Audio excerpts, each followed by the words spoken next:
She lingered near the edge of the porch, as if her pride had nailed her to the spot. The clipboard lay in the dirt like a wounded soldier, but she didn't stoop to pick it up. Her eyes narrowed, tracing the lines of the cabin again, not with curiosity now, but with calculation. Thomas leaned against a porch beam and crossed his arms. If you're lost, the road's back that way. You might think you're above the rules, Karen said quietly, but that land deed doesn't make you untouchable. I don't think I'm above anything, he replied. I just know where I stand. That answer seemed to land wrong in her head. Karen's gaze twitched to the ridgeline behind the cabin, where the trees ran like a scar across the mountain. Won't last, she muttered, and turned without another word. Thomas waited until her car disappeared behind the switchback before he moved. He retrieved a clipboard and carried it inside. The paper was still warm from her hands. Inside, the cabin was a living museum: stone hearth, cast iron stove, raw cedar beams. He placed the clipboard on the heavy oak table and pulled out the stack of violations beneath the top sheet. They were printed with care. Her notes in red ink were almost surgical nitpicks about chimney height, dirt driveway erosion, and a vehicle of substandard appearance, whatever that meant. He flipped to the back page. A list of fines she planned to propose to the HOA board: $150 for visual contamination, $200 for non-compliant fencing, $75 per day for unauthorized occupation. Thomas smiled. He crossed to a dusty bookshelf, reached behind the binding of a thick forestry manual, and pulled out an envelope. Inside was a single sheet of paper. He'd been waiting to use it. He copied something from the paper onto the back of her violation form in bold block letters. Ridgecrest, HOA jurisdiction, ends at elevation 5,940 feet. This cabin sits at 6,200. He folded it neatly, slid it into her clipboard, and walked back outside. The air was different, here lighter, thinner, wild. He nailed the clipboard to the pine tree where he'd seen her hiding last night, not out of pettiness, just clarity. Then he climbed onto his roof and sat with a view only birds could envy. The valley yawned below, golden with late sun. Far in the distance, the HOA's neatly trimmed cul-de-sac roofs lined up like obedient children. He wondered what they'd say when they learned that not only did he own the cabin but the water rights, the timber access roads, and the mineral claims beneath half the ridge. None of it was public record, not the way Karen knew how to look. Let her play her game, he thought. He wasn't here to win it. He was here to end it. As dusk fell, coyotes howled somewhere beyond the trees. Thomas lit a lantern and cracked open an old journal filled with black and white photographs. His grandfather standing in front of the very same cabin, axe in hand, grin on his face. Still got it, old man, Thomas whispered. Outside, the wind shifted, and not far down the mountain, Karen Whitmore sat at her desk, zooming in on satellite maps, trying to make sense of why Ridgecrest's boundaries stopped exactly where Thomas's property began, and what the hell was a Blackwell sovereign claim. Karen didn't sleep that night. The name Blackwell rang like a rusted bell in her brain. She scoured the county archives online until dawn broke over Ridgecrest.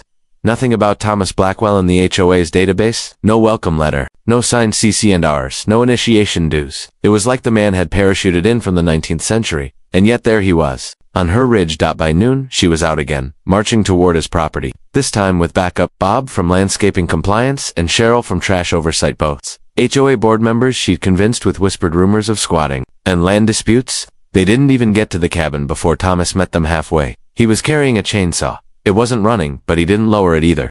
His expression was calm, the same unreadable calm that made fingers twitch. I'm clearing brush today, he said flatly. Rattlesnake season. Bob cleared his throat. We're just doing a courtesy inspection. No such thing on my land, Thomas replied. Karen pulled a document from her bag. Ridgecrest Regulation 14C. All property visible from a main road must adhere to visual harmony standards. This structure violates at least 8. He leaned slightly forward. Main road? You mean the dirt trail? I had to repair myself just to get my truck up here.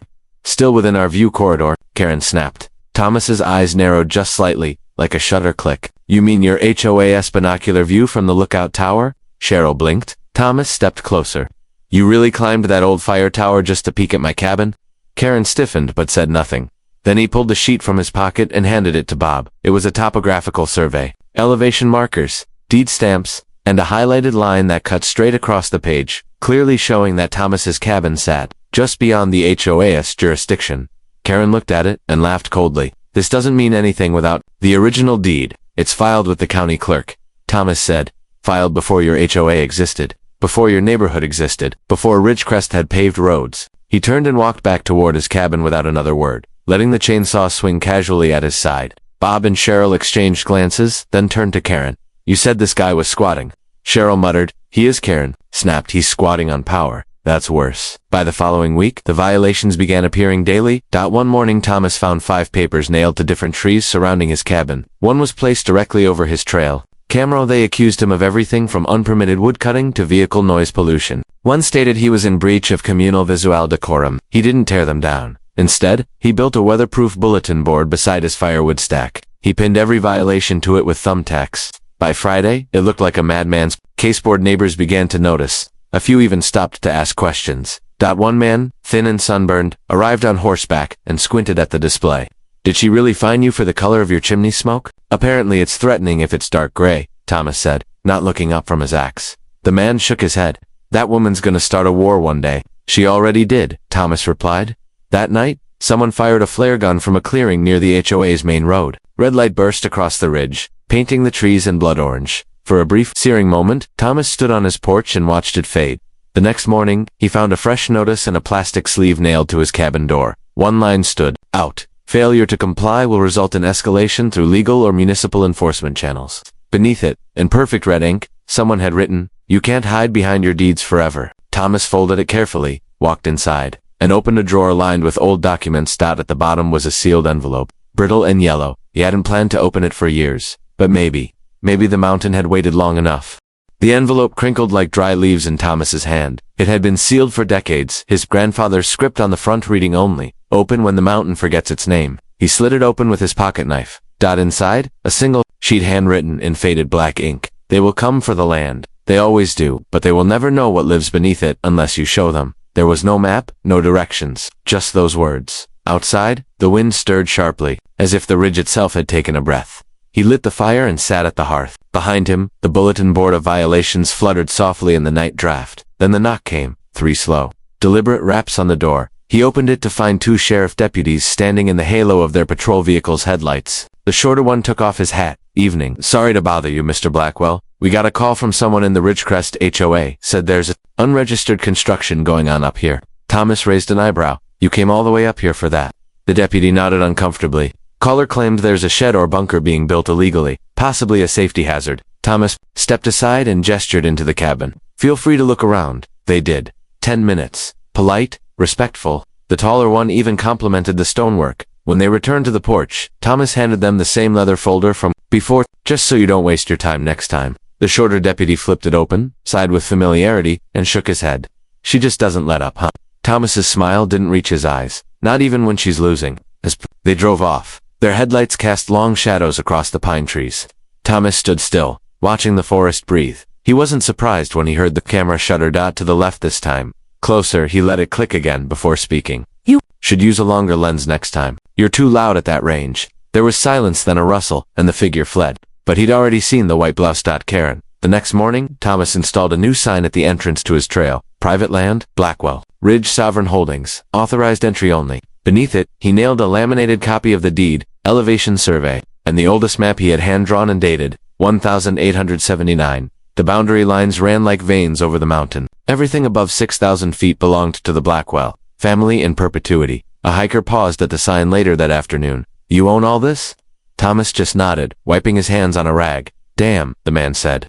"No wonder that HOA lady's losing it." He left laughing, but Thomas wasn't smiling. That evening, a white SUV pulled into his lower trail gate. Karen stepped out with 2 men in suits, clipboard carriers. One had a drone case. He watched from the cabin roof as they launched the drone and hovered it over his land, circling slowly like a hungry hawk. Thomas didn't move, didn't call out. He just watched. When the drone buzzed close to the cabin, he reached for a slingshot hanging beside the chimney. A single shot struck the drone's propeller. It tilted, spiraled, and crashed into the brush behind the shed. One of the clipboard men shouted. Karen stepped forward and screamed, "You just destroyed private property." Thomas called back. "Calm and firm. That's my airspace. Next time, it won't be a slingshot." They left without retrieving the drone. That night, an email hit every HOA inbox in Ridgecrest. Subject, urgent, rogue, resident, threatens HOA. Personnel with weapons on shared land. Karen had written it herself at the bottom. "We must take formal action to remove this trespasser from our jurisdiction before things escalate." She didn't realize it yet. She already had. Karen stared at the broken drone on her marble kitchen island like it was a personal betrayal. One rotor hung limp. The camera had snapped clean off. "This is war," she muttered, sipping from a cup of lukewarm green tea. Across the table, HOA Vice President Dave looked like he'd rather be anywhere else. "Karen, I get it." He's weird. Maybe arrogant, but legally he's right. You're wasting HOA funds. No, she hissed. He's hiding something. You saw the fencing, the new equipment. He's building something up there. This isn't about violations anymore, it's about what he's protecting. Dave scratched his beard. So what's the plan? We call in the National Guard. She smirked. No, we dig. That afternoon, Karen filed an official records request with the county. Not just for zoning and deeds, but for all historical Blackwell family files. What she got back? Chilled her. Old newspaper clippings, handwritten letters, faded black and white photographs. The Blackwell family had owned the ridge since 1877, built the cabin by hand, fought off land prospectors, timber barons, even federal agents during wartime. But the deeper she dug, the stranger it got. One headline stood out from 1952. Local man vanishes on Blackwell Ridge, search ends without answers. The man's name was Calvin Strauss, a geologist who'd been contracted to map the ridge's underground faults. He went missing 6 days into the survey, last seen near the base of the Blackwell cabin. Authorities never found a body. Another article mentioned strange sounds, low rumbling, as if the earth itself groaned. A neighboring family had moved away in the middle of the night. Then, a photograph, cracked and grainy. It showed a much younger Thomas Blackwell, mid-30s, maybe with the same deadpan stare. Only this photo was from 1986. Karen squinted at the date. That couldn't be right. He looked exactly the same. She leaned back, heart thudding, as her mind began to race. No kids, no spouse, no aging relatives. Just Thomas. Always alone, always in the cabin. She had assumed he was in his 40s, but what if he wasn't? What if he never had been? Up on the ridge, Thomas stood in the clearing behind the cabin, holding a rusted key. He moved a stack of firewood away from the old shed wall, revealing a trapdoor, oak planks bolted into stone. He hadn't opened it in 20 years. He knelt, pressed the key into the lock, and turned. With a groan, the door creaked upward, revealing blackness beneath. He lit an oil lamp and descended the stairs into a tunnel. Stone walls, hand-chiseled, cool, damp air. The silence was ancient. At the bottom, the path split into 2 chambers. One held crates of tools, maps, and survey records. The other, he unlocked it. Inside, stone pillars, marking a vast, circular space cut into the mountain itself. At the center stood a raised stone dais and a black obelisk. He placed the lamp near it. Faint symbols shimmered along the surface. From a pocket he pulled the envelope again, the one from his grandfather. He unfolded the second sheet. Hidden behind the first, there were instructions. End warnings. Thomas touched the obelisk's side. It was cold, unmoving but humming faintly, like something waking up. Back in Ridgecrest, Karen sat in her home office in full darkness. The only light came from the newspaper photo of Thomas, glowing on her screen. She clicked zoom in. The face didn't change. Same faint smirk, same sharp eyes. She clicked compare with the photo she'd taken of him last week. The software ran a match algorithm. A loading bar pulsed slowly. Then a result. 98.9% identity match. Time difference, 39 years. Aging, variance, 1%. Karen sat frozen. The mug in her hand slipped and shattered. In the silence that followed, something moved just outside her window. A shadow. Watching, waiting.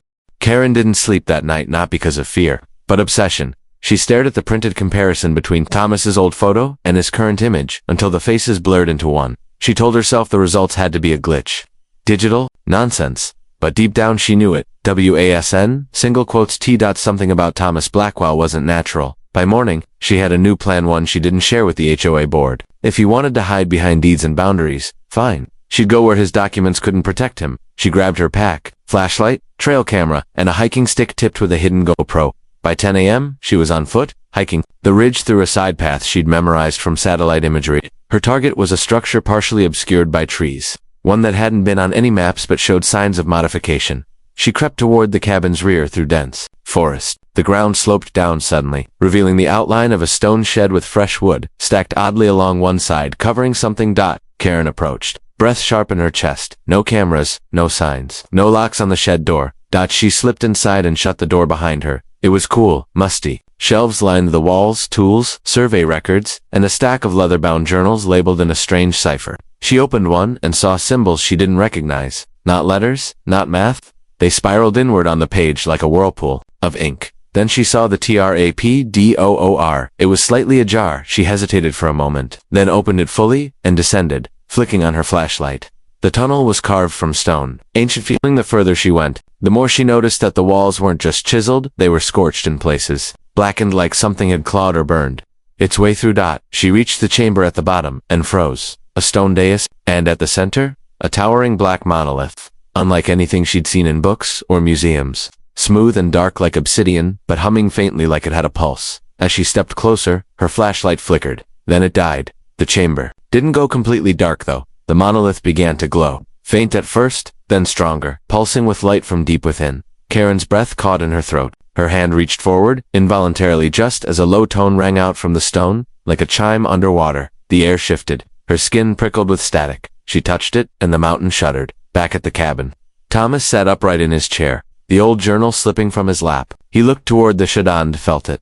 The stone had been touched. He bolted out the door, sprinting barefoot across gravel and pine needles, not even pausing to grab a weapon. The air felt wrong, charged and restless as he neared the clearing. A sharp wind swept down the slope. Birds screamed and scattered. A deep rumble echoed through the trees, as if something immense had shifted underground. He reached the shed, flung open the trapdoor, and descended, but by the time he reached the chamber, Karen was gone. The monolith stood dark again, silent. On the floor lay her hiking stick. Its GoPro light blinked faintly. Recording. Thomas picked it up and replayed the footage. Karen's approach, her touch. Then static, white-hot screeching sound, and then darkness. She had vanished without a trace. Not fled, not hidden, vanished. He stared at the stone. For a long time, he said nothing. Then he whispered, "You weren't supposed to open again." He turned, locked the chamber behind him, and returned to the surface. From here on, things would no longer stay quiet. The mountain had been awakened, and it wanted something back. 3 days. Karen had been missing for 3 days. Her house sat still and untouched, blinds shut like eyelids refusing to open. Her mailbox overflowed with HOA, junk mail, and an invitation to a wine tasting she'd scheduled herself. The Ridgecrest HOA board panicked, but not publicly. At the last meeting, Vice President Dave stumbled through an excuse about Kanya traveling suddenly and postponed the next inspection cycle, but whispers spread. The woman who roamed the neighborhood like a hawk, filing citations about grass height, and trash cans left out 2 minutes too long, had simply vanished. No calls, no texts, no goodbye. A few of the residents said they'd seen her last walking toward the trail up the ridge. None of them volunteered to go looking.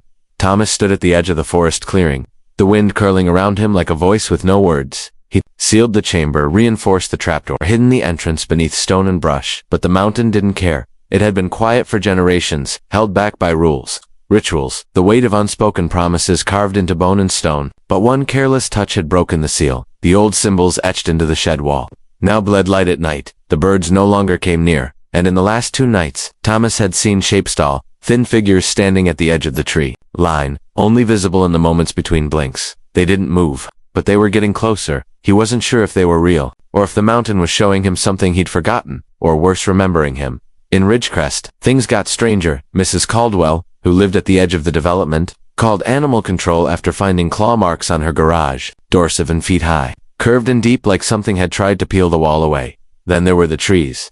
Whole pines dead overnight, leaves turned black, trunks split as if by lightning, but the sky had been clear. The landscaper refused to come back. People joked nervously, called it Karen's curse. They said she must have finally annoyed God, or worse, that she was still watching them, waiting to see who would overwater their lawn next. Thomas knew better.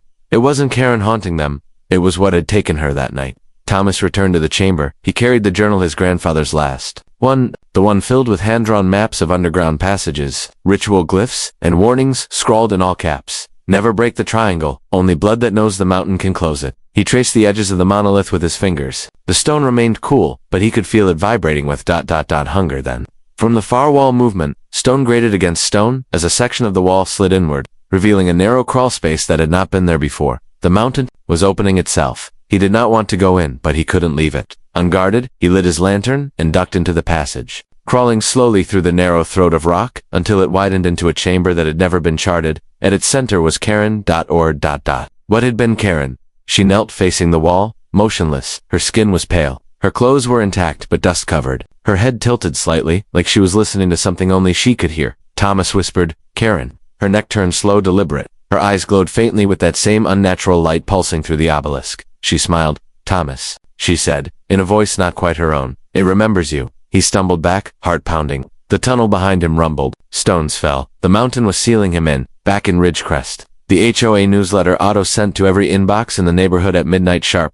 But this time, the subject line didn't come from Dave. It came from Karen's old admin account. "Mountain is no longer yours to trespass." Attached was a photo, a still image from a GoPro, black stone, flickering light, and behind it, a shadow with eyes, not human, not alone. The tunnel closed behind Thomas with a grinding finality. Stone sealed stone. Light vanished. The air thickened, denser than mere earth. It hummed with memory. Karanor, the thing using her face, still knelt before him, silent now, watching him, with glowing eyes that flickered like candlelight beneath water. "Why are you here?" Thomas whispered. Her head tilted again. Bones cracked faintly in her neck. "Because you brought me," she said, but her voice was layered now hers, and something older woven beneath. Like two chords plucked from different instruments vibrating. In unison, Thomas took a step back. The wall behind him was already pulsing, warm to the touch. "You touched the stone," he said. "You weren't supposed to. You left it unlocked." The thing smiled too wide now. Its teeth weren't Karen's anymore. Ridgecrest. 3:03 a.m. The sprinkler systems in all 148 houses triggered at once. Residents jolted from sleep to the sound of water hammering against siding and glass.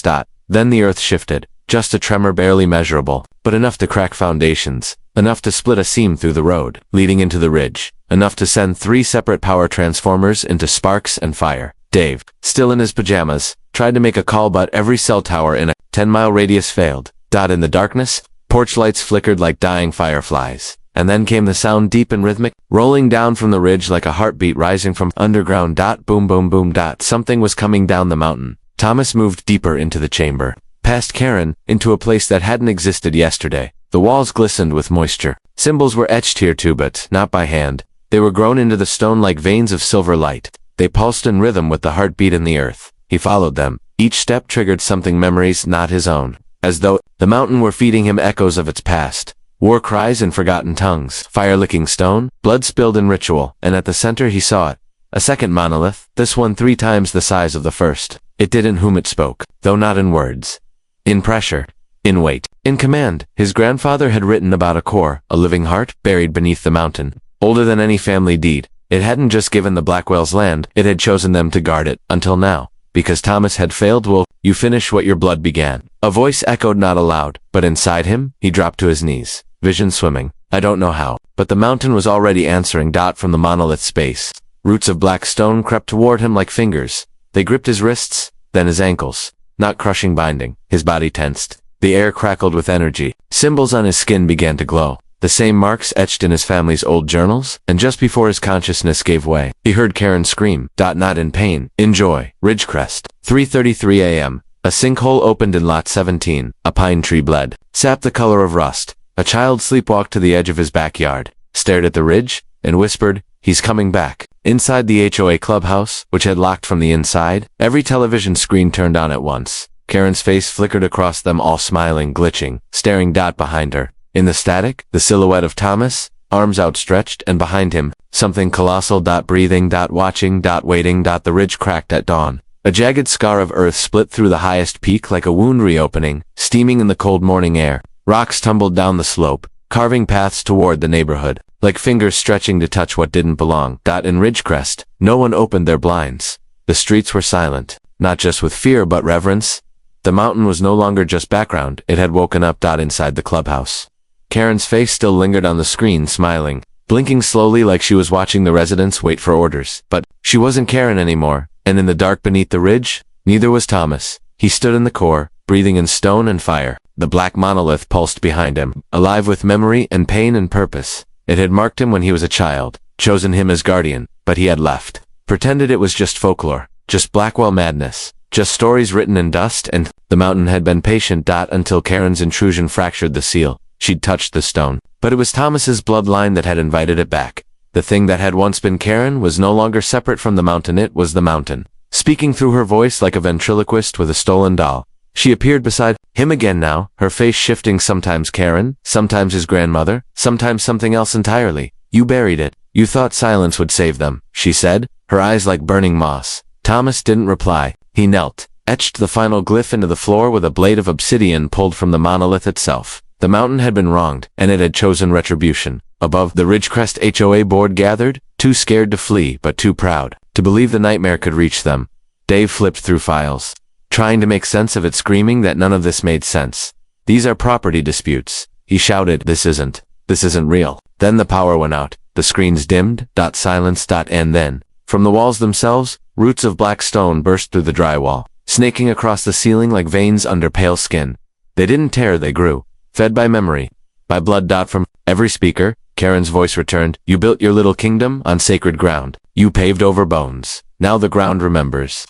Back beneath the ridge, Thomas placed his hand on the monolith and whispered the Blackwell rite words, older than any language spoken now. His voice cracked, his eyes bleeding from the force of it, but he did not stop. The core screamed. The entire mountain quaked. And in that moment, ridge crests began to fall. Driveways split. Trees toppled, glass exploded from windows and reverse sucked inward, like something was inhaling the neighborhood. And in the center of the collapse, the clubhouse caved, swallowed whole, silence, then wind, then peace. 3 days later, a helicopter circled the ridge, but could only report this. Ridgecrest had vanished. Where once stood 148 homes, and an HOA board with quarterly meetings and strict lawn codes. Now, there was only forest. Thick, primeval, as if no human had ever touched it. Satellite images rewrote themselves. Land deeds erased. The county files now listed the mountain as uninhabited, owned solely by a single entity, Blackwell, and on the highest peak, alone, a cabin stood once more. Its lights flickered warmly at dusk. Smoke drifted lazily from the chimney inside. A man sat by the fire older now, quiet, watching the flame dance. A knock echoed on the cabin door. Thomas didn't move. The knock came again. This time, it came from beneath the floorboards. His eyes stayed fixed on the fire as he whispered, I know, I remember, and I'm still here. Behind him, the stone pulsed softly, waiting for the next trespasser.